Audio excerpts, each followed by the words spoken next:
पानी में डूबी जिंदगी।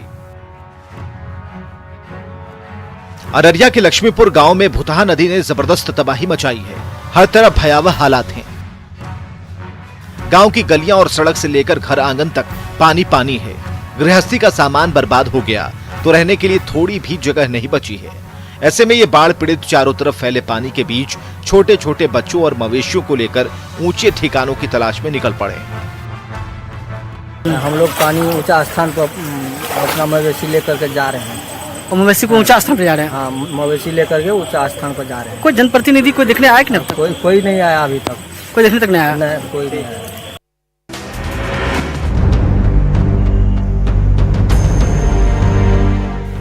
पानी के बीच जिंदगानी। आफत की बारिश ने खगड़िया के बाशिंदों की जिंदगी बदतर करके रख दी है। ये उस आशियाने का नजारा है जहां ये परिवार पानी के बीच पिछले कई महीनों से जिंदगी गुजारने को मजबूर है। बेडरूम और किचन से लेकर हर कमरे में पानी फैला है तो पीने का पानी देने वाला चापाकल भी पानी पानी है। ऐसे में पानी में डूबे पक्के फर्श पर ईंट से ईंट जोड़कर किसी तरह से सोने और खाना बनाने के लिए जगह बनाई गई है। ये हालात आगे कब तक रहेंगे कहना मुश्किल है। पानी पानी स्मार्ट सिटी। मुजफ्फरपुर को स्मार्ट सिटी बनाने का सपना एक बार फिर पानी में डूब गया। घंटे भर की बारिश में ही मोती झील, स्टेशन रोड और बीबीगंज से लेकर मिठनपुरा जैसे पौष इलाके पानी पानी हो गए।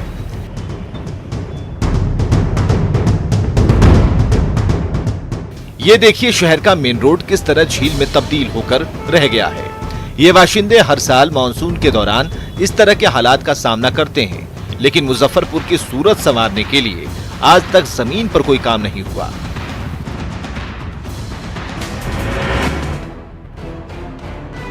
पानी में डूबे लीची के बागीचे। मुजफ्फरपुर की लीची के स्वाद का हर कोई दीवाना है, लेकिन इस साल की बारिश और जलजमाव ने लीची के फल को नुकसान पहुंचाया है। कई एकड़ में फैले लीची के बाग लंबे समय से बाढ़ के पानी में डूबे हुए हैं। इसका नतीजा ये हुआ कि लीची के पेड़ में हरे भरे पत्ते सूखने लगे तो फल को भी सही तरीके से पोषण नहीं मिल पा रहा। इससे लीची की फसल को नुकसान पहुंचने की आशंका है।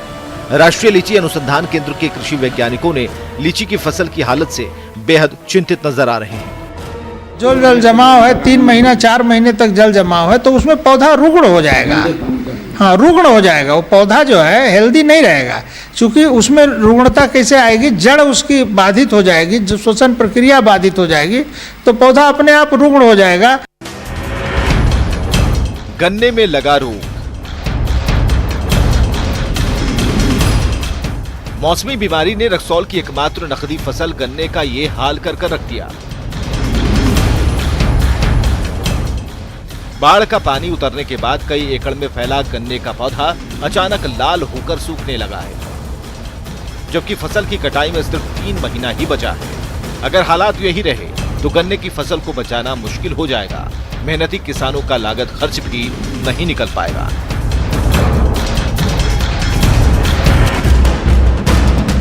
बाढ़ का साइड इफेक्ट।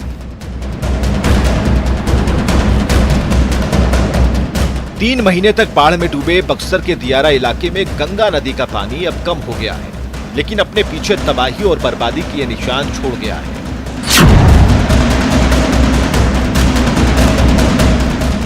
बाढ़ आने से पहले यहां कई एकड़ में सब्जी की फसल लहलहा रही थी, लेकिन अचानक गंगा के पानी ने सब कुछ डुबो दिया। आज जब बाढ़ का पानी लौट चुका है तो इस हरी भरी फसल की ये हालत होकर रह गई है और मेहनतकश किसान अपनी किस्मत को कोसने को मजबूर हो गए हैं। अरे एकरा में टमाटर बो रहा है, एकरा में मनतनी की परवर बो रहा है, एकरा में नेनुआ बो रहा है, ये सब भरे लतरा बो रहा है। ये सब मतलब है कि बाढ़ से हमें एकदम क्षति हो गई। भ्रष्टाचार का डैम। खूंटी के राहे में बारिश के पानी में डैम का एक हिस्सा टूटकर बह गया तो कई जगह पर दरारें पड़ गईं, जबकि कुछ साल पहले ही करोड़ों रुपए खर्च कर इसका निर्माण किया गया था। लेकिन भ्रष्टाचार और घटिया कंस्ट्रक्शन की वजह से ये डैम ज्यादा दिनों तक नहीं टिक सका। ऐसे में सिंचाई के साथ साथ खूंटी के सैकड़ों गांवों में पेयजल आपूर्ति पर बुरा असर पड़ने के आसार हैं। मेहनत का पुल। जब सरकारें नाकाम होती हैं तो जनता को अपनी जिम्मेदारी खुद लेनी होती है। गया जिला मुख्यालय से 40 किलोमीटर दूर बुधौल गांव में ऐसा ही नजारा दिखा। 35 साल की उपेक्षा से परेशान ये ग्रामीण आज समस्या का हल ढूंढने खुद आगे आए। 10 लाख के चंदे और एक सप्ताह की कड़ी मेहनत से इन ग्रामीणों ने मंगूरा नदी पर दशरथ मांझी पुल तैयार कर डाली। अब इन ग्रामीणों के लिए वजीरगंज बाजार का सफर 7 किलोमीटर के बजाय सिर्फ 1 किलोमीटर रह जाएगा।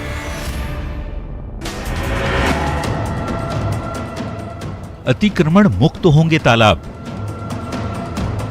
पानी से लबालब बोकारो के सरकारी तालाबों को भूमाफिया के चंगुल से मुक्त कराने का अभियान जल्द जोर पकड़ने वाला है। इन तालाबों में लंबे समय से मत्स्य पालन बंद है तो गंदगी ने इनकी खूबसूरती ही बिगाड़ कर रखती है। ऐसे में सरकारी अनदेखी के चलते इन बेशकीमती जमीन पर भूमाफिया की बुरी नजर पड़ गई है। कई जगह पर तो कंस्ट्रक्शन भी शुरू हो गया है। ऐसे में चास नगर निगम की नींद टूटी है और इन तालाबों से अतिक्रमण हटाने की कवायद जल्द शुरू होने जा रही है। बालू तस्करों का कॉरिडोर। जामताड़ा का कुंडहित इलाका बिहार और पश्चिम बंगाल के बालू तस्करों का कॉरिडोर बन चुका है। एनजीटी ने बालू के उठाव पर रोक लगा दी है। इसके बावजूद पश्चिम बंगाल से बालू लेकर रोजाना हजारों ओवरलोडेड ट्रक महेश मुंडा होकर नाला से दुमका के इसी रास्ते से बिहार के शहरों तक बेरोक टोक आती जाती हैं। लेकिन जामताड़ा जिला प्रशासन इन पर रोक लगाने में नाकाम साबित हो रहा है।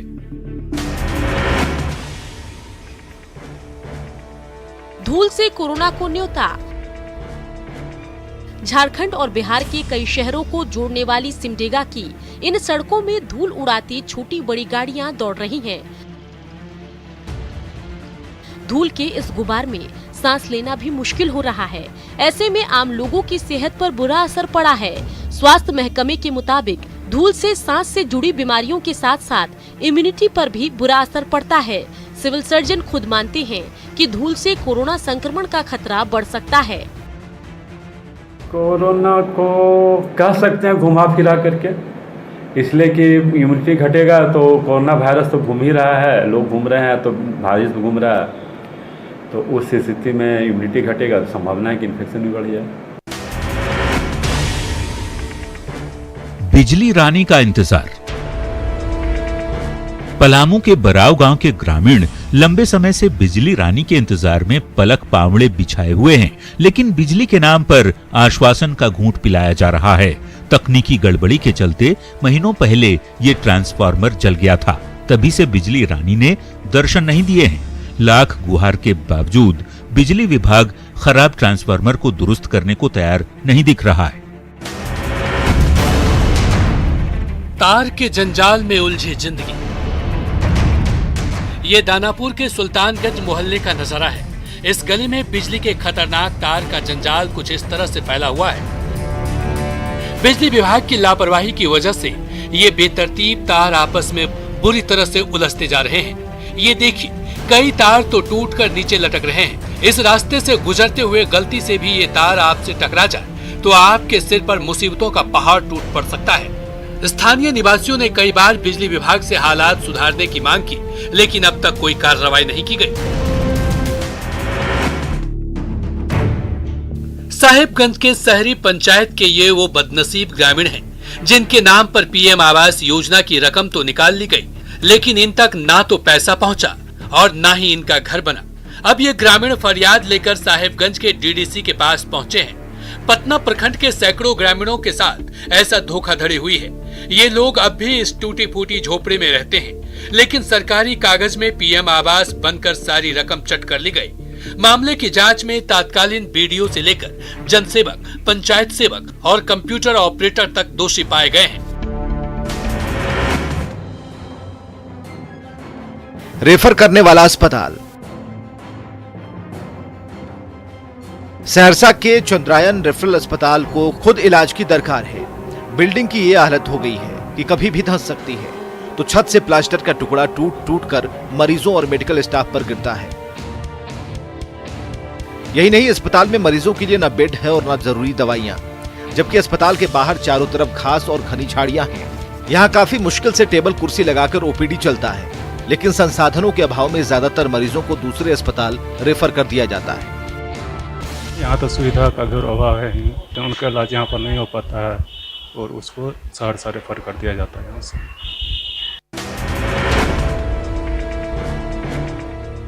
नौनिहालों के सेहत की फिक्र। पश्चिम सिंहभूम में खून की कमी से पैदा होने वाली एनीमिया जैसी बीमारी कहर मचा रही है। 5 साल से छोटी उम्र के बच्चों के साथ साथ युवतियों के बीच भी ये रोग तेजी से फैलता जा रहा है। चाईबासा के कुपोषण उपचार केंद्र में एनीमिया से पीड़ित ऐसे 50 से ज्यादा छोटे छोटे बच्चों का इलाज चल रहा है। डॉक्टरों की टीम इनकी सेहत सुधारने के अभियान में दिन रात जुटी हुई है। ममता की शीतल छांव।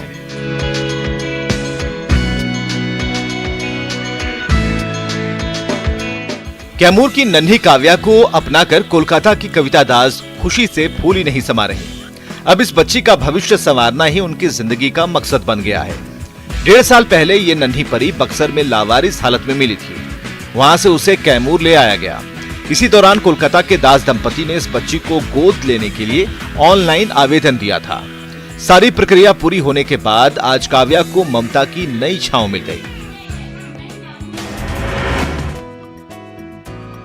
कौन कहता है कि आसमां में सुराख नहीं हो सकता। एक पत्थर तो तबीयत से उछालो यारो। इसकी जीती जागती मिसाल है घाटशिला के दिव्यांग जयदेव पाल। कमर और पैर की लाचारी बैठने नहीं देती तो गरीबी जीने नहीं देती। ऐसे में काफी हिम्मत जुटाकर उन्होंने सड़क के किनारे ये दुकान शुरू की, जहां वो खाट पर लेटकर साइकिल की हर खराबी दूर कर देते हैं। उनसे साइकिल की मरम्मत कराने के लिए राहगीरों की कतार लगी रहती है। इस धंधे ने उन्हें जीने का नया रास्ता दिखाया है। सड़क में गड्ढे हैं या गड्ढों में सड़क। पूर्णिया के कस्बा और धमदाहा विधानसभा क्षेत्रों को जोड़ने वाली इस पूरी सड़क से गुजर जाइए, आप ये पता नहीं लगा पाएंगे इस साल के मानसून ने इस सड़क की ये हालत करके रख दी है। रोजाना खतरे के बीच सैकड़ों गाड़ियां इस झील नुमा सड़क से गुजरती हैं, अक्सर सड़क हादसे का शिकार होती हैं। हर बार चुनाव में इस जर्जर सड़क को दुरुस्त करने का वादा होता है, लेकिन पिछले 20 साल से इस सड़क की तस्वीर नहीं बदली। इधर आने जाने में बहुत सारा गड्ढा रहता है, पानी बहुत लगा रहता है, आने जाने में बहुत प्रॉब्लम होता है। हम लोग पढ़ने जाते हैं तो बहुत ज्यादा प्रॉब्लम हो जाता है। तुम्हारे जैसे तो और लड़कियां जाती होंगी? हाँ, बहुत सारी लड़कियां जाती है, सबको प्रॉब्लम होता है। इसीलिए रोड जितना जल्दी बन जाता है। कायाकल्प का इंतजार। कटिहार को प्रकृति ने क्या नहीं दिया है। कुर्सेला के त्रिमुहानी में गंगा घाट की खूबसूरती के क्या कहने, लेकिन गंदगी के अंबार ने इसकी सूरत ही बिगाड़ कर रख दी है। तो इस गांधी घर में इतिहास के कई पन्ने छिपे हुए हैं। काढ़ा गोला का ऐतिहासिक गुरुद्वारा सिख समुदाय की आस्था का प्रमुख केंद्र है, लेकिन आज तक इन स्थलों को पर्यटन के केंद्र के रूप में विकसित करने के लिए कभी गंभीर पहल नहीं की गई। गोड्डा की हरी भरी सुंदर पहाड़ी की ये खूबसूरत प्राकृतिक छटा किसी का भी मन मोह सकती है, लेकिन कड़वी हकीकत ये है कि इन वादियों में गरीबी और मुफलिसी का दर्द छिपा हुआ है। इस पूरे इलाके में आज तक न तो पक्की सड़क बन सकी है और न पानी का इंतजाम है। भूखमरी और बेकारी से परेशान यहाँ के ग्रामीणों के सामने काम की तलाश में पलायन करने के सिवाय और कोई रास्ता नहीं बचता। लेकिन बड़े शहरों में जाने के बाद इन ग्रामीणों को अक्सर शोषण की चक्की में पिसना पड़ता है। जब स्टूडेंट बने शिक्षा मंत्री, सचमुच पढ़ने की कोई उम्र नहीं होती। झारखंड के शिक्षा मंत्री जगन्नाथ महतो घर पर किताब के पन्ने पलट रहे हैं, हर पाठ को याद करने की कोशिश कर रहे हैं ताकि परीक्षा में मुश्किल से मुश्किल सवाल का जवाब दे सके। हाल में उन्होंने इंटर में एडमिशन लिया था। अब कामकाज से जब भी फुर्सत मिलती है किताबों में डूब जाते हैं। कभी कार में सफर के दौरान उन्हें पाठ्य पुस्तकों के पन्ने पलटते देखा जाता है तो घर में समय मिलते ही किताब कॉपी निकाल लेते हैं। व्यर्थ का समय नहीं बिताते हम, हर समय का उपयोग करते हैं, चाहे सुबह हो चाहे शाम हो, किसी तरह हो, समय का उपयोग करते हैं। हम सभी को कहेंगे कि समय का उपयोग करना चाहिए, समय आपस नहीं आता है। जागो वोटर जागो। बिहार विधानसभा चुनाव को लेकर सरगर्मी तेज हो गई है, तो दानापुर की जीविका दीदियों से लेकर आंगनबाड़ी सेविकाएं तक मतदाताओं को जागरूक करने के अभियान में जुट गई हैं।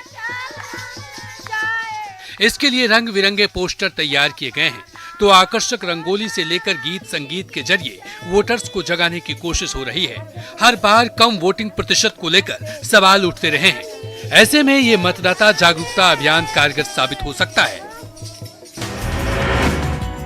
खूबसूरत पौधों से सजी ये दीवार किसी का भी पल भर में मन मोह ले रही है। तस्वीरें जम्मू की हैं और पौधों और लताओं से सजी ये दीवार दरअसल वर्टिकल गार्डन है। इस वर्टिकल गार्डन की कल्पना को साकार किया है जम्मू की पर्यावरणविद डॉक्टर नाजिया रसूल ने, जो पेशे से यूनिवर्सिटी में प्रोफेसर हैं।